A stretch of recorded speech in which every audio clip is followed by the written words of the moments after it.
أما بعد فأعوذ بالله من الشيطان الرجيم بسم الله الرحمن الرحيم قال الله تبارك وتعالى في القرآن المجيد والفرقان الحميد قد أفلح المؤمنون الذين هم في صلاتهم خاشعون آمنت بالله صدق الله مولانا العظيم وبلغنا رسوله النبي الكريم الأمين المكين الرؤوف الرحيم ونحن على ذلك لمن الشاهدين والشاكرين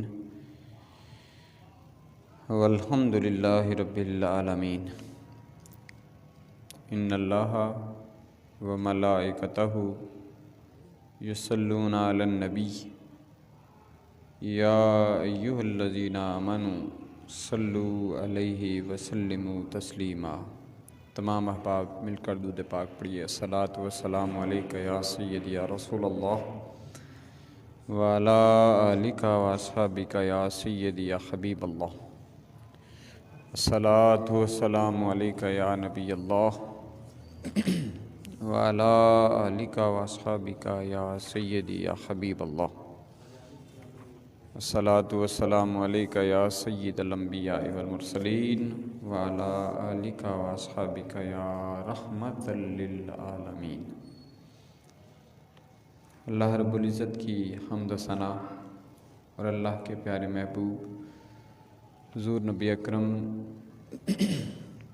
نور مجسم رحمت دو عالم شفیع معظم احمد مجتبیٰ محمد مصطفیٰ صلی اللہ علیہ وآلہ وسلم پر درود و سلام کا نذرانہ عرض کرنے کے بعد محترم سامعین حاضرین،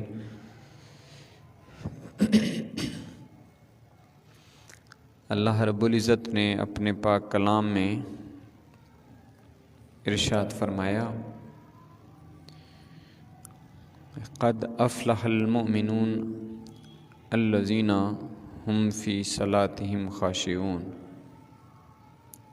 والذین هم عن اللغو معرضون والذین هم للزکاة فاعلون والذین هم لفروجهم حافظون الا علی ازواجهم او ما ملکت ایمانهم فإنهم غیر ملومین،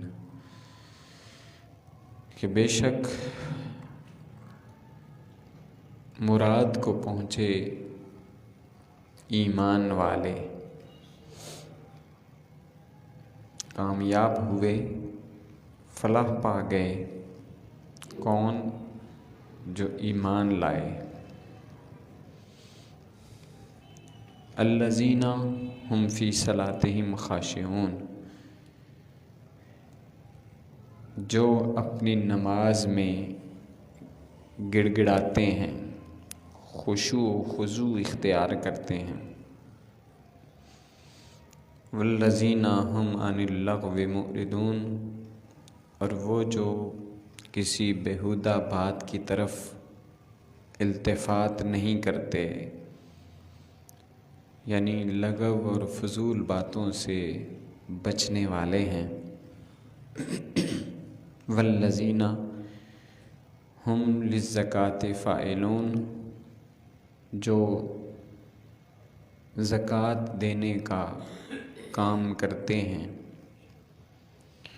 والذین ہم لفروجہم حافظون، اور وہ جو اپنی شرمگاہوں کی حفاظت کرتے ہیں۔ الا علی ازواجہم او ما ملکت ایمانہم فإنہم غیر ملومین، مگر اپنی بیویوں یا شرعی باندیوں سے کہ جن کے مالک ہیں ان کے دائیں ہاتھ، فإنہم غیر ملومین، تو ان پر کوئی ملامت نہیں۔ فمن ابتغى وراء ذلك، تو جو ان دو کے سوا کچھ اور چاہے، فَأُولَئِكَ هُمُ الْعَادُونَ، وہی حد سے بڑھنے والے ہیں۔ والذین ہم لاماناتہم وعہدہم راعون، اور جو اپنی امانتوں کی اور وعدوں کی رعایت کرتے ہیں۔ والذین ہم علی صلواتہم یحافظون، اور وہ جو اپنی نمازوں کی نگہبانی کرتے ہیں۔ اولئک ھم الوارثون الذین یرثون الفردوس، یہی لوگ ہیں جو وارث ہوں گے، فردوس کی میراث پائیں گے۔ ہم فیہا خالدون، اور وہ اس میں ہمیشہ ہمیشہ رہیں گے۔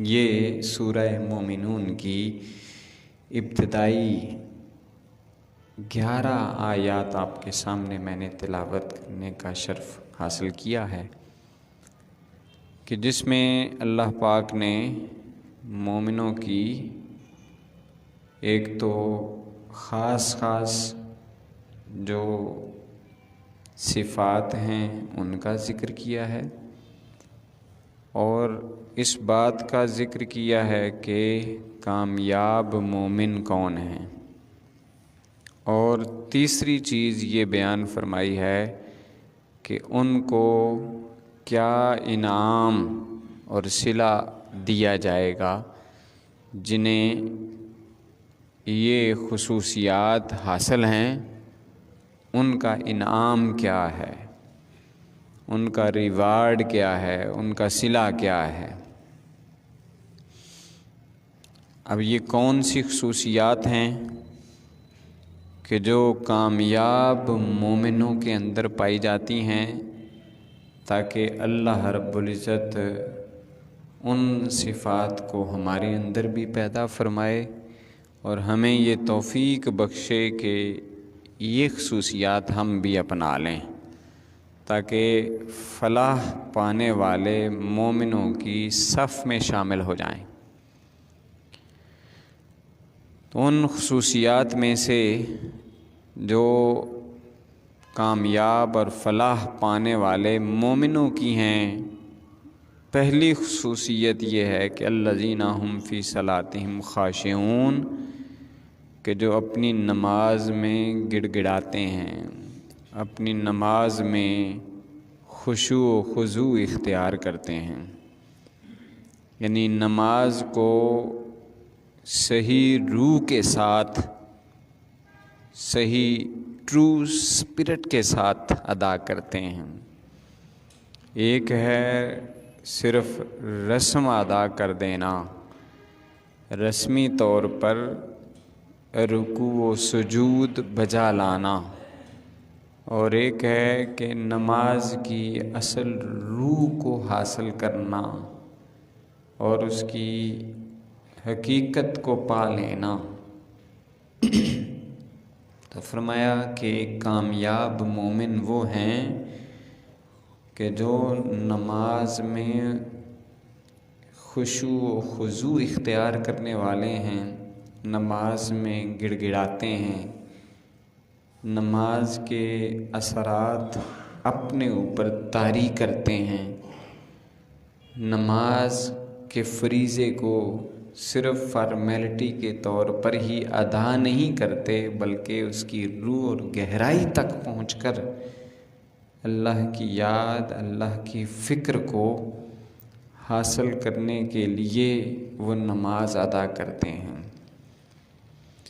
اور اگر نماز اس طرح سے نہ پڑھی جائے کہ جو اس کا حقیقی مقصد ہے کہ ان الصلاۃ تنہا عن الفحشاء والمنکر، کہ نماز بے حیائی اور برے کاموں سے روکتی ہے، یہ فیصلہ قرآن کا ہے، اس رحمان کا ہے جس نے نماز فرض کی ہوئی ہے کہ نماز بے حیائی اور برے کاموں سے روکتی ہے۔ اس کا مطلب یہ ہے کہ اگر بندہ نماز بھی پڑھ رہا ہے اور وہ بددیانتی بھی کر رہا ہے تو نماز نے اس کا کچھ نہیں بگاڑا ہے۔ بندہ نماز بھی پڑھتا ہے اور ساتھ ساتھ دھوکہ بھی دیتا ہے، اس کا مطلب یہ ہے کہ نماز نے اس کے کردار کے اندر کوئی تبدیلی پیدا نہیں کی ہے۔ کیوں پیدا نہیں کی؟ کہ اس نے نماز کو اصل روح کے ساتھ ادا نہیں کیا۔ اس نے نماز کو ایک فارمیلٹی کے طور پر ادا کیا ہے، ایک فرض نبھانے کی حیثیت سے ادا کیا ہے۔ ہم فی صلاتہم خاشعون والی جو صفت ہے اس سے وہ محروم ہے۔ یہ اس کا ایک ظاہری ایک اظہار ہے، یا کہہ لیجیے علامت ہے، کہ جب اللہ نے فرما دیا ہے نماز بے حیائی اور برے کاموں سے روکتی ہے، تو اس کا مطلب ہے اس میں ذرہ برابر بھی 1% بھی شک نہیں ہے، کہ بالکل اس میں سرٹینٹی پائی جاتی ہے، تیقن پایا جاتا ہے، یقین پایا جاتا ہے کہ اللہ کے سامنے اگر آدمی صحیح طور پر رکوع و سجود کرتا ہے، دل کی گہرائیوں سے وہ اس بات کا احساس کرتے ہوئے رب کے سامنے جھکتا ہے، تو وہ کسی کو دھوکہ نہیں دے سکتا، وہ کسی کے ساتھ بددھیانتی نہیں کر سکتا، اس کے اعمال سے کوئی غلط عمل جو ہے وہ سرزد نہیں ہو سکتا۔ اگر ہو رہا ہے تو اس کا مطلب ہے کہ شاید اس کی نماز کے اندر وہ خصوصیت نہیں پائی جا رہی کہ جو کامیاب مومنوں کی ہوتی ہے، کہ وہ نماز میں گڑ گڑاتے ہیں، نماز میں خشوع اختیار کرتے ہیں۔ کیسے خشوع حاصل ہوگا؟ ہمیں تو پتہ ہی نہیں ہوتا کہ ہم نماز میں پڑھ کیا رہے ہیں، ہم نماز کے الفاظ کے مفہوم کو ہی نہیں جانتے، ہمیں پتہ ہی نہیں ہوتا کہ سمع اللہ لمن حمدہ کا مطلب کیا ہے، ہمیں یہ بھی علم نہیں ہوتا کہ سورہ فاتحہ جو ہے اس کے اندر مفہوم معنی کیا ہے۔ الحمدللہ رب العالمین سے لے کر ضالین تک، ولضالین تک، ہمیں اس کے الفاظ، اس کے جو مفاہیم ہیں وہ معلوم ہی نہیں ہوتے، گڑ گڑاہٹ کیسے پیدا ہوگی؟ آپ نے سنا ہوگا، روایات اگر پڑھی نہیں تو کہیں نہ کہیں سنی ضرور ہوں گی، کہ حضور نبی پاک صلی اللہ علیہ وآلہ وسلم کا اپنا عمل بھی، صحابہ اکرام بھی جو نبی پاک صلی اللہ علیہ وسلم کے سامنے زانوِ تلمذ طے کرتے تھے اور اپنی آنکھوں کو دیدار مصطفیٰ سے منور کرتے تھے، وہ جب نماز پڑھتے تھے تو ان کی کیا کیفیت ہوتی تھی، کیونکہ انہیں ہر لفظ کا مفہوم پتہ ہوتا تھا کہ اس سے کیا مراد ہے، اس سے ان کے جسم کے اوپر بھی اثر پڑتا تھا، ان کے روح کے اس پر بھی اس کا اثر پڑتا تھا، گڑ گڑاہٹ پیدا ہوتی تھی۔ وہ نماز کے اندر بھی آنکھوں کی جھڑی لگا کر زارو قطار رویا کرتے تھے، گڑ گڑاہٹ پیدا ہوتی تھی، لجاجت ہوتی تھی۔ لیکن ہمارے اندر وہ کیسے آئے گی؟ کہ جب ہمیں پتہ ہوگا کہ ہم اپنی زبان سے جو اللہ کی حمد بیان کر رہے ہیں اس کا معنی کیا ہے، جو ہم سورہ اخلاص پڑھ رہے ہیں اس کی حقیقت کیا ہے، اور جو ہم التحیات میں پڑھتے ہیں، تسبیحات پڑھتے ہیں، رکوع میں پڑھتے ہیں، سجدے میں کرتے ہیں، اس کی معنویت کیا ہے۔ ہم اپنے ان الفاظ کے اوپر جب غور ہی نہیں کرتے، نہ معلوم ہوتا ہے، تو ہماری اس نماز کے ہم پر اثرات نہ ہونے کے برابر ہوتے ہیں۔ وہ فرض تو ہمارا پورا ہو جاتا ہے کہ ہم نے نماز ادا کر لی، لیکن نماز کی روح کو ہم نہیں پہنچ پاتے، اس کی وجہ سے ہمارے کردار کے اندر اس کا اظہار نہیں ہوتا۔ اگر ہم اپنے کردار کے اندر، اپنے اخلاق کے اندر، اپنے اعمال کے اندر نماز کے اثرات دیکھنا چاہتے ہیں اور نماز کی جھلک دیکھنا چاہتے ہیں تو ہمیں نماز کو خشوع و خضوع کے ساتھ پڑھنا سیکھنا ہوگا کہ کیسے نماز ادا کی جاتی ہے۔ تو کامیابی حاصل کرنی ہے تو نماز کا معنی اور مفہوم سیکھ لیں، اس کے الفاظ کو سمجھ لیں اور اس کی گہرائی کو اپنے اندر جذب کرنے کی کوشش کریں، پھر دیکھیے گا کہ ہماری زندگی کے اوپر اس کے کیا اثرات مرتب ہوتے ہیں۔ تو کامیابی اسی اس میں ہے کہ ہم اللہ کی جو بندگی ہے وہ ٹرو اسپرٹ کے ساتھ جو ہے وہ ہم ادا کریں۔ دوسری صفت اللہ پاک نے بیان فرمائی والذین ہم عن اللغو معرضون، کہ وہ بیہودہ کاموں سے، فضول کاموں سے دور رہنے والے ہیں۔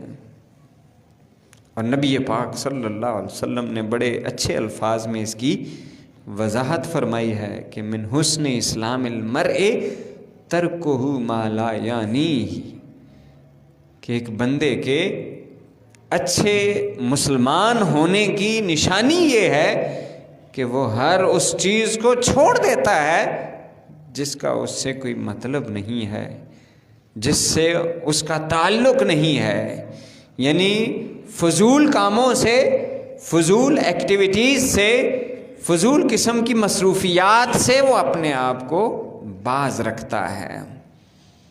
تو کامیاب مومن وہ ہیں کہ جو نمازوں میں خشوع اختیار کرنے کے ساتھ ساتھ فضول کاموں سے اپنے آپ کو دور رکھتے ہیں۔ یہ صفات بھی آپس میں انٹر لنک ہیں، ایک دوسرے کے ساتھ ان کا بڑا گہرا تعلق ہے کہ اگر نماز ہم صحیح طور پر ادا کر لیں گے تو اس کے ساتھ ساتھ کہ جیسے میں نے کہا کہ قرآن ہی کہہ رہا ہے کہ ان الصلاۃ تنہی عن الفحشاء والمنکر، تو یہ جو بے حیائی کے کام ہیں، فضول کام ہیں، جو گناہ کے کام ہیں، وہ آج خود بندے سے دور ہوتے چلے جائیں گے۔ تو پہلی صفت آنے کے ساتھ دوسری صفت کا آدھا حصہ آج خود پیدا ہو جائے گا، اور تھوڑی سی کوشش کرنے کے ساتھ آدمی ہر قسم کے اس عمل سے دور ہو جائے گا، بچ جائے گا کہ جس سے اس کی آخرت خراب ہو رہی ہوتی ہے، جس سے اس کے اور جنت کے درمیان فاصلے بڑھتے چلے جا رہے ہوتے ہیں۔ جیسے ہمارے آپس میں فاصلے بڑھ جاتے ہیں، جب ایک کوئی بات ہوتی ہے تو اس سے تھوڑا سا فاصلہ بن گیا، کوئی ایک مس انڈرسٹینڈنگ ہوئی دو آدمیوں کے درمیان، فاصلہ مزید بڑھ گیا۔ جیسے یہاں فاصلے بڑھتے چلے جاتے ہیں، یہاں تک کہ پھر ایک دوسرے کے ساتھ دشمنی شروع ہو جاتی ہے غلط فہمیوں کی بنا پر۔ ایسے ہی جب گناہ کے کام کرتا رہتا ہے بندہ، فضول کاموں کے اندر شریک ہوتا رہتا ہے، اللہ کی رحمت سے وہ دور ہوتا چلا جاتا ہے، فاصلے بڑھ جاتے ہیں۔ جنت کے قریب ہونے کا طریقہ یہ ہے کہ ہم ہر وہ عمل، ہر وہ کام کہ جو ہمارے دین کے مخالف ہے، دین کی اسپرٹ کے خلاف ہے، ہم اس سے دور رہیں۔ اور جب واضح طور پر نبی پاک صلی اللہ علیہ وسلم نے تعلیم فرما دی ہے کہ من حسن اسلام المرء ترکہ ما لا یعنی، فضول کاموں سے دور رہنا ہی آدمی کے اچھا مسلمان ہونے کی ایک علامت ہے، تو پھر ہر اس عمل سے، ہر کام سے بچے، خاص طور پر جو ہمارے نوجوان ہیں، جو یوتھ ہے، وہ ہر اس محفل سے، ہر اس مجلس سے دور رہیں کہ جس کے ساتھ اخلاق بگڑتے ہیں، جس کے ساتھ ان کی یہ دنیا بھی خراب ہوتی ہے اور آخرت بھی داؤ پر لگ جاتی ہے، اس سے بچنے کی کوشش کریں۔ فرمایا تیسری خصوصیت یہ ہے کہ والذین هم للزکاۃ فاعلون، کہ وہ زکوٰۃ دینے کا کام کرنے والے ہیں۔ زکوٰۃ کیا ہے کہ اگر بندہ صاحب نصاب ہے، 7.5 تولے سونا یا 52.5 تولے چاندی، یا ان میں سے کسی ایک کی مقدار جو کم ہے، ان میں سے کسی ایک کی برابر ایک کے برابر نقدی یا مال اس کے پاس یا مال تجارت موجود ہے تو وہ صاحب نصاب ہے، اور سال کے بعد اس کے اوپر اسے 2.5% کے حساب سے زکوٰۃ نکالنی ہے۔ جو مستحقین زکوٰۃ ہیں، فقراء ہیں، مساکین ہیں، ابن سبیل ہیں، جو بھی مصارف زکوٰۃ قرآن نے بیان کیے ہیں ان کو زکوٰۃ دینا۔ تو جو زکوٰۃ کے عمل کو کرنے والے ہیں کامیاب مومنوں کی تیسری صفت یہ ہے۔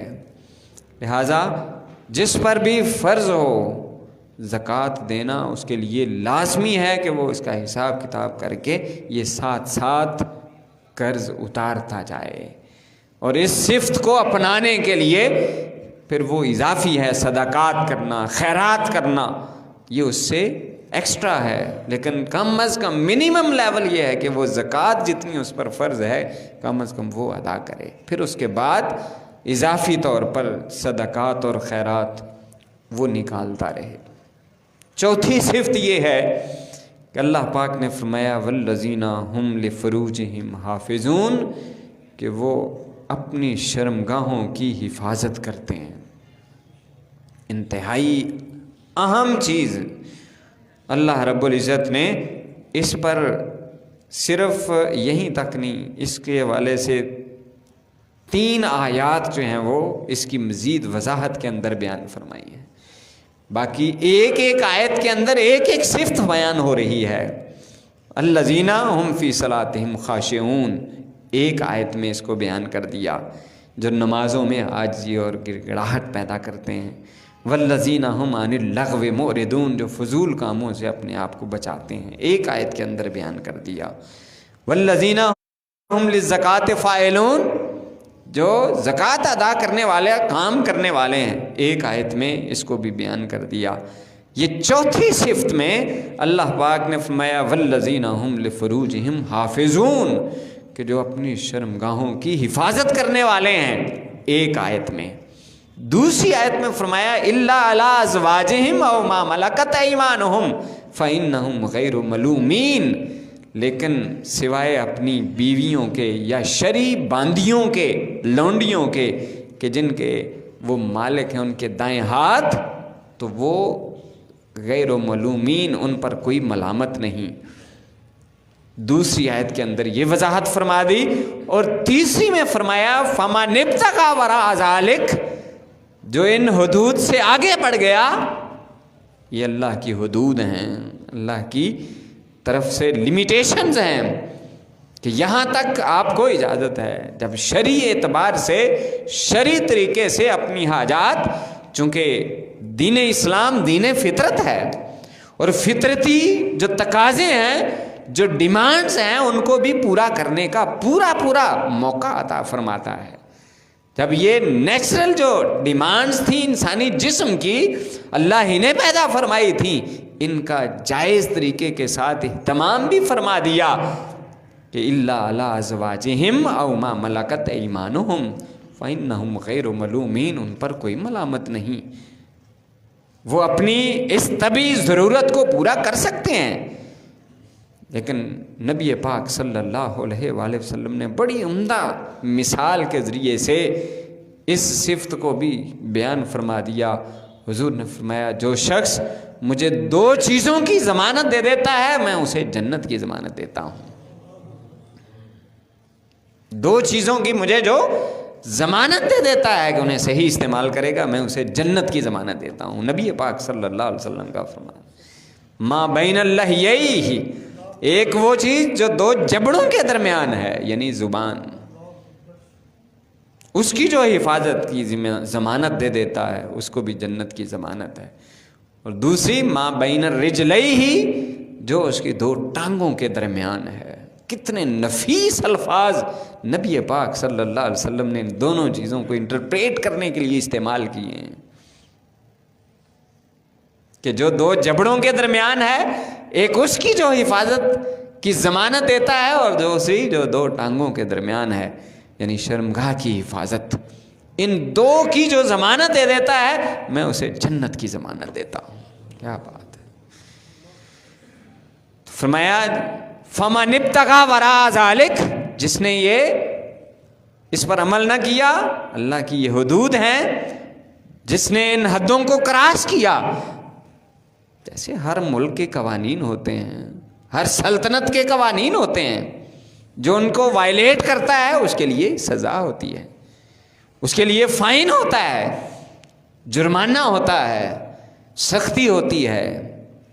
خواہ لوگ قرآن کی جو سزائیں ہیں ان کے حوالے سے باتیں کرتے ہیں، جو انسانوں کی خود بنائی ہوئی سزائیں ہیں اس پر کوئی کسی کو کوئی چون چرا نہیں ہوتی. جب ایک سلطنت، ایک حکومت وہ آپ کو انٹر ہونے نہیں دیتی جب تک ان کی شرائط پوری نہیں کرتے.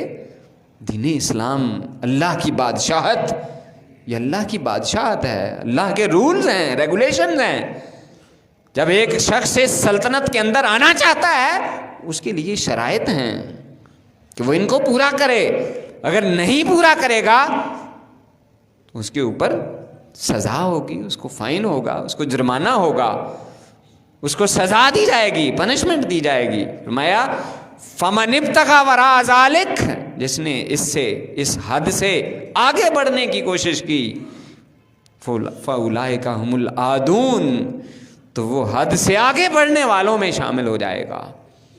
اس پر وہ حد جاری ہو جائے گی، اس پر وہ سزا لاگو ہوگی. لہذا ان حدود کا خیال رکھتے ہوئے جب ہم نے کلمہ طیبہ پڑھ لیا لا الہ الا اللہ محمد رسول اللہ، اس کے سارے رولز ریگولیشن ہم پر اپلائی ہوئے. اگر ہم ان کی وائلیشن کرتے ہیں تو ہم مجرم بن جاتے ہیں، ہم عادون کی صف میں آ جاتے ہیں، حد سے بڑھنے والے. یہ الگ بات ہے کہ کہیں پر دنیا کے اندر تو معاملات کچھ اور ہیں کہ کچھ پر وہ ملکی قوانین بھی لاگو ہو جاتے ہیں، کچھ جو ہے نا وہ بچ جاتے ہیں، کسی طرح سے وہ اپنے آپ کو کیموفلیج کر لیتے ہیں، کیموفلیج کر کے اپنے آپ کو چھپا لیتے ہیں، بچ جاتے ہیں، کوئی سفارش کروا لیتا ہے یا مختلف. لیکن جو اللہ کی حدود ہیں اس دنیا کے اندر تو بچ سکتے ہیں، لیکن جو آخرت ہے، اللہ کی بادشاہت ہے اور اللہ کا وہ یوم الدین ہے، وہ جو قیامت کا دن ہے، مالک یوم الدین، اس کا وہ مالک ہے، اس دن تو نہیں بچ سکتے نا. لہذا آج ہی اس بات کا خیال رکھا جائے کہ ہم نے آخرت میں جواب دینا ہے. لہذا یہاں اگر بچ بھی گئے تو وہاں پر نہیں بچ سکیں گے. لہذا اللہ پاک نے فرمایا حد سے آگے نہ بڑھنے والے وہ مومن کامیاب ہیں جو اللہ کی حدود کی حفاظت کرنے والے ہیں. والذین هم لاماناتہم وعہدہم راعون. پانچویں صفت یہ ہے کہ وہ اپنی امانتوں کی حفاظت کرتے ہیں اور اپنے وعدوں کی بھی پابندی کرتے ہیں.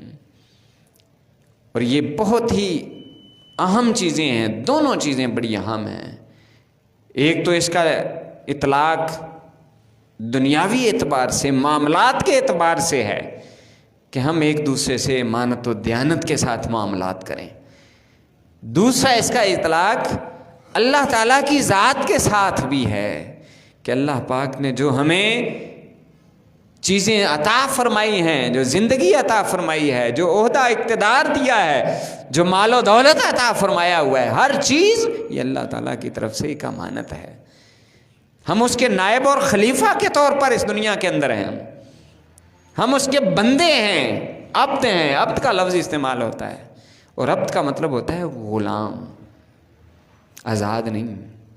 ہم اللہ کے بندے ہیں تو اللہ کی بندگی کرنا ہمارے اوپر فرض ہے. ہم اگر اللہ کو آپ بندہ بھی اپنے آپ کو سمجھتے ہیں اور اپنے اوپر اپنے احکامات بھی نافذ کرنے کی کوشش کرتے ہیں تو یہ تضاد نہیں ہے، یہ تو کنٹراڈکشن ہو گئی کہ ایک طرف ہم اپنے آپ کو اللہ کا بندہ کہہ رہے ہیں، دوسری طرف اللہ کی بات بھی نہیں مان رہے. اس نے یہ زندگی دی ہے اور اس کو گزارنے کا ایک طریقہ عطا فرمایا ہے، ہم اس کی پرواہ نہیں کرتے. اگر آپ نے کوئی اپنا غلام رکھا ہوا ہو، اپنا کوئی ملازم رکھا ہوا ہو اور آپ جیسے انسٹرکشنز دیتے ہیں وہ اس طرح سے وہ عمل نہ کرے، آپ اسے برداشت کرتے ہیں؟ اب دوسرے دن ہی اسے فارغ کر دیتے ہیں کہ یہ میری بات ہی نہیں مانتا، اس کو میں نے کہا تھا کہ یہ کام کرنا ہے، اس نے کیا ہی نہیں ہے، لہذا فارغ۔ اور ہم اللہ تعالیٰ کے ساتھ یہ طریقہ اپنائے ہوئے ہیں کہ اس کی پرواہ ہی نہیں کرتے۔ اللہ پاک کتنے احکامات ہیں جن کو ہم وائلیٹ کر دیتے ہیں۔ زندگی بھی ایک امانت ہے، اس کو اسی طرح گزارنا جس طرح اللہ تعالیٰ نے انسٹرکشنز دی ہوئی ہیں، یہ بندگی ہے۔ اور اپنی مرضی کرنا یہ وائلیشن میں آ جاتا ہے۔ تو کامیاب مومن وہ ہیں کہ جو اللہ کی دی ہوئی ہر چیز کو امانت سمجھ کر وہ ادا کرتے ہیں، زندگی کو بھی، اختیار کو بھی، عہدے کو بھی، سٹیٹس کو بھی، جو مال و دولت اور سورسز اللہ پاک نے عطا فرمائے ہوئے ہیں انہیں بھی اسی طرح سے استعمال کرنا کہ جس طرح سے اللہ تعالیٰ کا حکم ہے، ہدایات ہیں، اگر کریں گے تو پھر یہ ایمانداری ہے، ورنہ یہ بھی خیانت میں آ جاتا ہے، وائلیشن آ جاتی ہے، حد سے آگے بڑھنے والا کام ہو جاتا ہے۔ اور اسی طرح وعدہ خلافی کرنا لوگوں کے ساتھ بھی اور اللہ کے ساتھ بھی۔ الستو بربکم قالوا بلا، ہم نے وعدہ کیا ہوا ہے۔ جب رب نے پوچھا تھا کیا میں تمہارا رب نہیں ہوں، تو سب نے کہا تھا کیوں نہیں، تو ہی ہمارا رب ہے، لیکن یہاں آ کر اس وعدے کو بھول گئے۔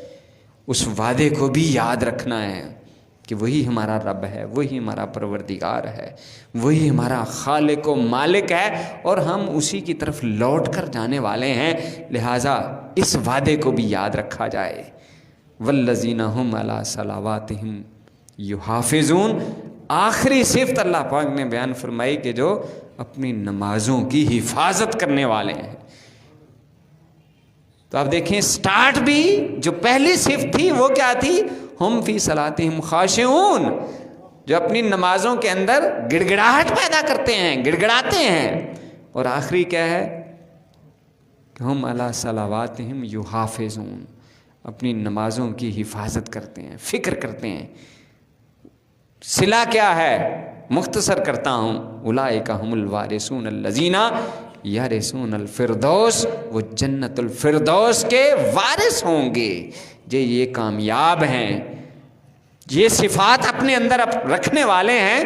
فرمایا الذین یرثون الفردوس، یہ جنت فردوس کے وارث ہوں گے، ہم فیہا خالدون، کوئی نکالنے والا نہیں ہوگا، پھر پکی ہوگی۔ جیسے یہاں پر ہماری کوشش ہوتی ہے نا کہ جو ٹکڑا زمین کا لے لیں اس کی پکی رجسٹری کروا لیں، انتقال بھی کروا لیں، کوئی مسئلہ نہ بنے، پرماننٹ ہو جائے، کوئی قبضہ نہ کر سکے۔ فرمایا ہم فیہا خالدون، جنت ان کو پکی مل جائے گی، کوئی نکالے گا نہیں اس میں سے بعد میں۔ اللہ کرے ہم ان صفات کو اپنے اندر اپنائیں، پیدا کریں، اور اس کے بعد اللہ رب العزت کے اس انعام کے حقدار بن جائیں۔ وما علیہ الا